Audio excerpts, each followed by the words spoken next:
السلام علیکم ناظرین، میں ہوں ڈاکٹر وسیم ران اور آپ دیکھ رہے ہیں میرے یوٹیوب چینل۔ ناظرین، 1945 میں دوسری جنگ عظیم کا خاتمہ ہوتا ہے، لیکن یہاں سے ایک اور جنگ کا بھی آغاز ہوتا ہے جس کو سرد جنگ یا کولڈ وار کہتے ہیں۔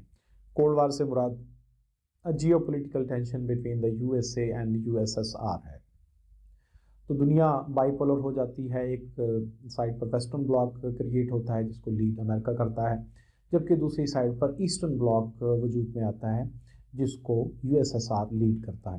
کچھ عرصے کے بعد ایک اور سوچ بھی ابھرتی ہے کہ ہم نہ تو ایسٹرن بلاک کا حصہ بنیں گے، کچھ ممالک کہتے ہیں، اور نہ ہم ویسٹرن بلاک کا حصہ بنیں گے، اور وہ ایک اور اپنا ایک بلاک ترتیب بھی دیتے ہیں جس کو غیر جانبدار ممالک کی تحریک یا نان الائنڈ کنٹریز کہتے ہیں۔ اس سرد جنگ کو اگر ہم دیکھتے ہیں تو اس میں نیٹو ایک ترتیب دیا گیا تھا یو ایس ایس آر کے خلاف امریکہ کی طرف سے، ایک ملٹری آرگنائزیشن تھی جو کہ 1949 میں ترتیب دی گئی۔ وارسا پیکٹ اس کے مقابلے میں 1955 میں آتا ہے۔ SEATO, CENTO, Berlin blockade, Berlin crisis, Chinese communist revolution, Korean war, Suez crisis, اسی طریقے سے ہم دیکھتے ہیں کہ ویتنام وار یا افغان وار، یہ تمام سرد جنگ کا حصہ ہے۔ یہ سرد جنگ 1945 سے لے کر 1991 تک جاری رہی، یہاں تک کہ یو ایس ایس آر ٹوٹ گیا۔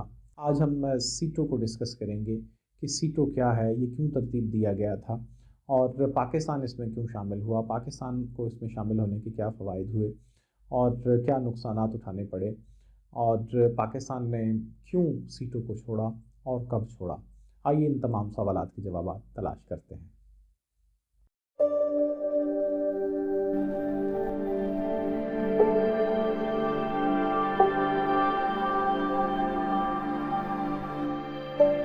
ناظرین، ویسٹرن بلاک کے کرتا دھرتا امریکہ تھا، فرانس تھا، برطانیہ تھا، اور ان کے زیر نگرانی سیٹو کو ترتیب دیا گیا تھا۔ SEATO SEATO، SEATO South East Asia Treaty Organization 1954۔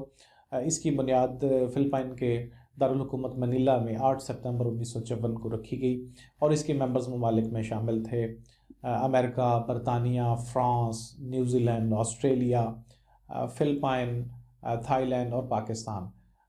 اس کا دارالحکومت، اس کا ہیڈ کوارٹر تھائی لینڈ کے شہر بینکاک میں رکھا گیا تھا، اور ان کے ممبرز ممالک کے سامنے 2 بڑے مقاصد رکھے گئے تھے، اور وہ مقاصد تھے آپس کے جھگڑوں کا پرامن تصفیہ اور کمیونسٹ جارحیت کا اجتماعی دفاع۔ اس کی اگر ہم تنظیم کی بات کریں، تنظیم کے ڈھانچے کی بات کریں، تو نمبر 1 پر ہم دیکھتے ہیں کہ سیکریٹری جنرل کا سیکریٹریٹ تھا۔ دوسرے نمبر پر وزرائے خارجہ کی کونسل تھی جو پالیسیوں کا فیصلہ کرتی تھی۔ نمبر 3 پر ملٹری پلاننگ آفس تھا۔ نمبر 4 پر ملٹری ایڈوائزرز تھے، اور آخر میں ہم دیکھتے ہیں کہ ایک ورکنگ گروپ تھا جو کہ ممبران ریاست کے مسلح افواج کے سینئر سٹاف ممبران کا ایک مستقل گروپ تھا۔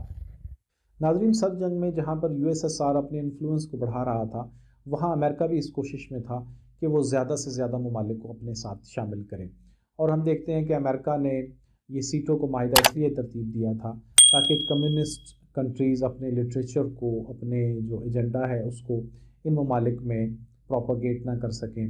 یہاں کی گورنمنٹس جو کہ جو ممبرز ممالک اس معاہدے میں شامل تھے، وہاں کی پولیٹیکل گورنمنٹس کو اوور تھرو نہ کر سکیں، اور نہ ہی باقاعدہ طور پر ان ممالک کے اوپر حملہ کر سکیں۔ تو کمیونسٹ جارحیت کو روکنے کے لیے یہ معاہدہ کیا گیا تھا۔ ناظرین، پاکستان سیٹو میں کیوں شامل ہوا؟ اس کی بہت ساری وجوہات ہیں۔ نمبر 1، پاکستان نے برطانیہ سے آزادی حاصل کی تھی، اور پاکستان کی ملٹری، پاکستان کی bureaucracy, they were trained by the Britishers, اور ویسٹرن بلاک میں برٹش گورنمنٹ شامل تھی۔ اسی طریقے سے ہم یہ دیکھتے ہیں کہ جو ویسٹرن بلاک ہے وہ کیپٹلسٹ کنٹریز ہیں، اور اسلام بھی اگر آپ دیکھیں تو پرائیویٹ پراپرٹی آپ رکھ سکتے ہیں، اسی طریقے سے آپ کاروبار کر سکتے ہیں، آپ پرائیویٹ پراپرٹی اون کر سکتے ہیں، آپ کو زکوٰۃ دینا ہوتی ہے، اور کیپٹلزم میں آپ کو ٹیکس دینا ہوتا ہے۔ تو اسلام کے پوائنٹ آف ویو سے بھی پاکستان ویسٹرن بلاک کے زیادہ قریب تھا۔ پاکستان تقسیم بر صغیر کو اگر ہم فوکس کریں تو انڈین نیشنل کانگریس یا ہندوؤں کی یہ مینٹالٹی تھی کہ وہ اکھنڈ بھارت چاہتے تھے، برصغیر کی تقسیم کے وہ مخالف تھے۔ لیکن قائد اعظم محمد علی جناح کی لیڈرشپ میں آل انڈیا مسلم لیگ کی مقبولیت کی وجہ سے 1946 کے جو الیکشنز ہیں اس کے رزلٹس جب سامنے آتے ہیں تو انہیں تقسیم برصغیر کو بھی ماننا پڑتا ہے۔ انہوں نے تقسیم کو تو مان لیا، لیکن ان کی جو مینٹیلٹی تھی، ان کی جو سوچ تھی وہ یہی تھی کہ ایک ایسا پاکستان مرز وجود میں آئے جو معاشی طور پر، دفاعی طور پر اور معاشرتی طور پر ٹوٹ پھوٹ کا شکار ہو، اور ایسے ان کے لیے مسائل کریٹ کر دیے جائیں کہ وہ دوبارہ وہ بہت عرصے تک سروائیو نہ کر سکے اور دوبارہ انڈیا کا حصہ بن جائے۔ ناظرین، اسی مقصد کے لیے انہوں نے وہ علاقے جو پاکستان میں شامل ہونے تھے ریڈ کلف ایوارڈ میں ناانصافیاں کرتے ہوئے انڈیا میں شامل کیے، جس کی وجہ سے لاکھوں مہاجرین کو پاکستان میں آنا پڑا۔ پاکستان کی نئی گورنمنٹ کو جو اکنامک کرائسس کا شکار تھی، لاکھوں مہاجرین کو نہ صرف خوراک دینی تھی، دوا دارو دینی تھی، بلکہ ان کو سیٹل بھی کرنا تھا۔ پاکستان کی نہروں کا پانی انہوں نے روک دیا، جس کی وجہ سے وہ علاقے جہاں سے ان نہروں کو سیراب کیا جاتا تھا وہ خشک سالی کا شکار ہو گئے۔ اسی طریقے سے بہت سارے ریاستوں کے اوپر جو کہ پاکستان کا حصہ بن چکی تھیں یا پاکستان میں شامل ہونا چاہتی تھیں، ان کے اوپر قبضہ کر لیا گیا، جیسے جوناگڑھ ہے، منابادر ہے، اور کشمیر جو کہ ہر لحاظ سے پاکستان کا حصہ بننی تھی، اس کے اوپر بھی انہوں نے قبضہ کر لیا۔ کشمیر کے اوپر پاکستان کی انڈیا کے ساتھ جنگ ہو چکی تھی۔ پاکستان اپنی سالمیت کو برقرار رکھنا چاہ رہا تھا، پاکستان معاشی طور پر مستحکم ہونا چاہتا تھا، پاکستان ترقی کرنا چاہتا تھا، ڈیولپمنٹ کے کام کرنا چاہتا تھا۔ تو یہ وہ تمام مقاصد تھے جو کہ پاکستان کے پیش نظر تھے، اور اسی مقصد کے لیے پاکستان نے ویسٹرن بلاک کو کے ساتھ شامل ہونے کا فیصلہ کیا اور سیٹوں کا حصہ بنا۔ اس سے پہلے مئی 1954 میں بھی پاکستان نے امریکہ کے ساتھ ایک دفاعی معاہدہ بھی کر چکا تھا۔ ناظرین، ان دفاعی معاہدات یا سیٹوں کی وجہ سے پاکستان کو کیا فوائد ملے؟ ایک تو پاکستان کے وقار میں اضافہ ہوا۔ پاکستان دنیا کے مین اسٹریم کنٹریز امریکہ، برطانیہ اور فرانس کے شانہ بشانہ کھڑا ہوتا ہے۔ پاکستان کی جو بات ہے کشمیر کے ایشو کو لے کر یا باقی باتوں کو لے کر سنی جاتی ہے۔ دوسرے نمبر کے اوپر ہم یہ دیکھتے ہیں کہ فوجی ساز و سامان پاکستان کو پرووائڈ کیا جاتا ہے، اور Pakistan air force, Pakistan navy, Pakistan army کو ملٹری ٹریننگز دی جاتی ہیں، جس کی وجہ سے پاکستان کا جو دفاع ہے وہ مضبوط ہو جاتا ہے۔ اور اس کے ساتھ ساتھ ہم دیکھتے ہیں کہ بھاری پیمانے پر امریکہ کی طرف سے، برطانیہ کی طرف سے، کامن ویلتھ کنٹریز کی طرف سے، ویسٹرن کنٹریز کی طرف سے اکنامک ایڈ بھی پاکستان کو ملتی ہے۔ تو پاکستان ان دفاعی معاہدات کی وجہ سے اکنامک پوائنٹ آف ویو سے سٹیبل ہو جاتا ہے، ڈیفنس پوائنٹ آف ویو سے سٹیبل ہو جاتا ہے۔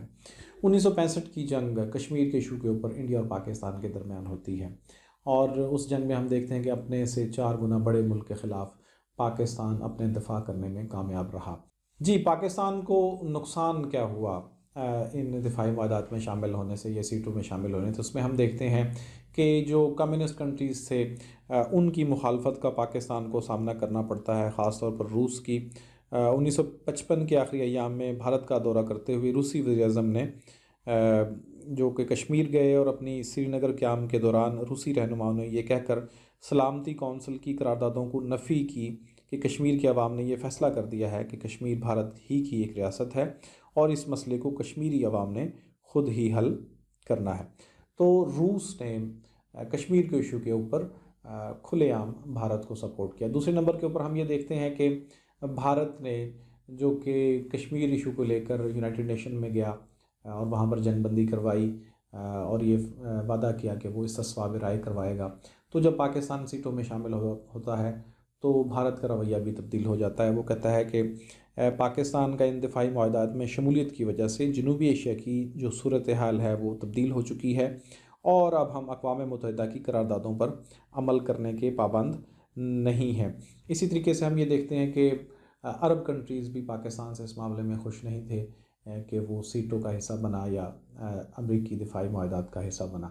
تو یہ وہ پاکستان کو نقصانات ہیں جو اٹھانے پڑے ہیں کشمیر کو ایشو کے اوپر، یا کمیونسٹ کنٹریز کی مخالفت کی صورت میں یا عرب مسلم کنٹریز کی مخالفت کی صورت میں۔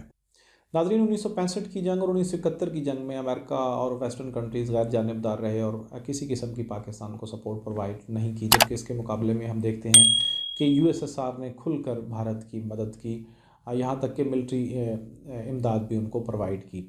اس وجہ سے پاکستان ان امریکی دفاعی معاہدات سیٹوں سے بیزار ہو گیا، اور جب ذوالفقار علی بھٹو صاحب نے 1971 کی وار کے بعد اقتدار سنبھالا تو انہوں نے یہ فیصلہ کیا کہ وہ ان امریکی دفاعی معاہدات سے کوئٹ کریں گے، چھوڑ دیں گے، اور ہم دیکھتے ہیں کہ 7 سپتمبر 1973 کو پاکستان نے سیٹوں سے علیحدگی اختیار کر لی۔ اس طریقے سے 8 سپتمبر 1954 سے لے کر 7 سپتمبر 1973 تک پاکستان سیٹوں کا ممبر رہا، رکن رہا۔ آج تک کے لیے اتنا ہی۔ اللہ حافظ۔